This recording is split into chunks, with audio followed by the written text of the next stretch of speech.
કલ્પૂસ home ટેસ્ટમાં તમારું સ્વાગત છે। આજે આપણે બનાવશું મસ્ત એવી દાલ ફ્રાય અને સાથે જીરા રાઈસ। તેના માટે મેં અડધી વાટકી ચણાની, તુવરની અને અડદની દાળને સરસ એવી 2 થી 3 પાણી ધોઈને 1 કલાક માટે પલાળી લીધી હતી। પછી આપણે દાળને બોઇલ કરી લઈશું। તેના માટે મેં કુકરમાં 1 લોટો પાણી ગરમ કરી લીધું છે અને બધી દાળ તેમાં નાખી દઈશું। અને સાથે આપણે રફલી 1 મોટી ડુંગળીને ચોપ કરીને નાખી દઈશું અને થોડું એવું મીઠું નાખી દઈશું અને થોડી એવી હળદર નાખીને આપણે કુકરનું ઢાંકણ બંધ કરીને 5 થી 6 વિસલ કરી રહીશું। આ રીતે દાળ બનાવવાથી આપણી દાળ સરસ એવી હોટલ સ્ટાઇલ બનીને રેડી થશે। ત્યાર પછી આપણે જીરા રાઈસ માટેની તૈયારી કરી લઈશું। તેના માટે મેં 1 કડાઈમાં પાણી ગરમ કરી લીધું છે અને બાસમતી ચોખાને સરસ એવા 2 થી 3 પાણીથી ધોઈને આપણે બાફવા માટે મૂકી દઈશું। સાથે થોડું મીઠું નાખી દઈશું અને 2 નાની ચમચી જેટલું તેલ નાખી દઈશું। તેલ નાખવાથી તમારા રાઈસ સરસ એવા છૂટા બનીને રેડી થશે। 70 થી 80% રાઈસ તમારા બફાઈ જાય તેથી તેને સ્ટ્રેનરમાં કાઢીને તમે ઠંડા કરવા માટે મૂકી દઈશું। પછી આપણે દાળ માટેની તૈયારી કરી લઈશું। તેના માટે મેં 1 મોટું ટામેટું લઈ લીધું છે, 1 લીલું મરચું લઈ લીધું છે। ટામેટાનું સરસ આપણે રફલી ઝીણું ચોપ કરી લઈશું। આ રીતે તમે દાળ બનાવશો તો તમારી દાળ સરસ એવી હોટલ જેવી બનીને રેડી થશે અને તેનો ટેસ્ટ પણ એકદમ સરસ હોટલ જેવો આવશે। મેં ટામેટું ઝીણું કટ કરી લીધું છે, 1 લીલું મરચું લઈ લીધું અને ખૂબ એવા ધાણા લઈ લઈશું। તમારે જો તીખું વધારે ઓછું કરવું હોય તો તમે લીલા મરચાં વધારે પણ નાખી શકો છો। ધાણાને મેં પણ સરસ એવા કટ કરી લીધા છે। સરસ એવું બધું કટ થઈ જાય પછી આપણે કુકરનું ઢાંકણ ખોલીને જોઈ લઈશું આપણી દાળ સરસ એવી બોઇલ થઈ ગઈ છે। તેને સ્ટેનરની મદદથી થોડું એવું મિક્સ કરી લઈશું અને જરૂર મુજબ થોડું પાણી નાખી દઈશું અને આપણે દાળમાં મસાલા કરી લઈશું। અડધી ચમચી લાલ મરચું પાવડર, અડધી ચમચી હળદર નાખી દઈશું, 1 થી 1.5 ચમચી જેવું ધાણા જીરું નાખી દઈશું અને ફરી તેને વિસ્કરની મદદથી સરસ એવું મિક્સ કરી લઈશું અને આપણે દાળનો વઘાર કરી લઈશું। તેના માટે 1 કડાઈ મેં ગરમ કરવા માટે મૂકી દીધી છે। તેમાં 1 મોટો ચમચો ભરાય તેટલું આપણે તેલ નાખી દઈશું। આપણું તેલ ગરમ થાય પછી 2 સૂકા મરચાં નાખી દઈશું। મરચાં આપણા તતડી જાય પછી થોડી એવી હિંગ નાખી દઈશું।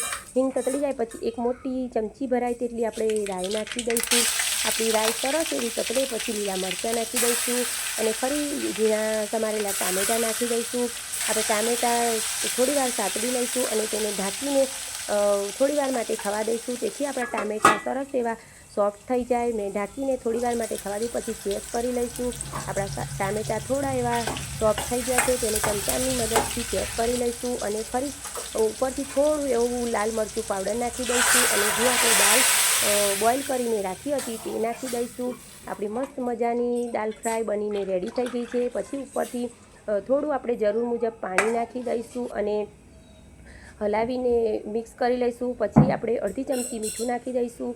દાળ બાફતી વખતે પણ મીઠું નાખ્યું છે તેથી તમારે થોડું ધ્યાનથી નાખવાનું।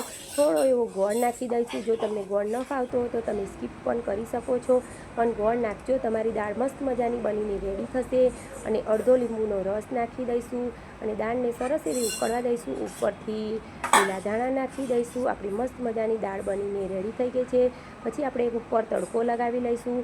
1 તડકા પેનમાં થોડું એવું તેલ ગરમ કરી લઈશું। તેલ આપણું થોડું એવું ગરમ થાય પછી આપણે તેમાં થોડું એવું લાલ મરચું નાખીને થોડું મિક્સ કરીને ઉપરથી તડકો દાળમાં નાખી દઈશું એટલે આપણી દાળ મસ્ત મજાની દેખાવે સરસ અને તેનો ટેસ્ટ પણ ખૂબ સરસ એવો આવશે। આપણી દાળ બનીને રેડી થઈ ગઈ છે અને આપણે જે રાઈસને ઠંડા કરીને રાખ્યા હતા તેને પણ આપણે વઘારી લઈશું। તેના માટે 1 કડાઈ મેં ગરમ કરવા માટે મૂકી દીધી છે અને તેમાં 6 થી 7 ચમચી આપણે ઘી નાખી દઈશું।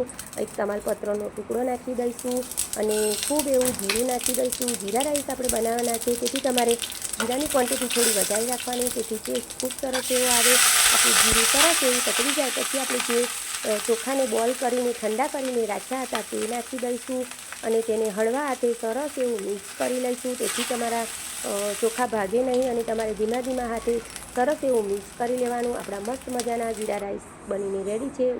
ઉપરથી લીલા ધાણા નાખી દઈશું અને તેને આપણે સર્વ કરીશું। ગરમા ગરમ જીરા રાઈસ બનીને રેડી થઈ ગયા છે। સાથે તડકાવાળી દાલ ફ્રાય પણ રેડી છે, તેને આપણે સર્વ કરીશું।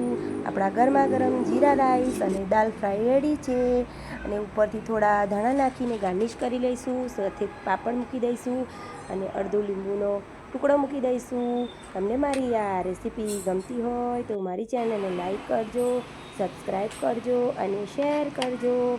તમારો ધન્યવાદ. જય માતાજી. ગરમા ગરમ દાલ ફ્રાય અને જીરા રાઈસ રેડી છે.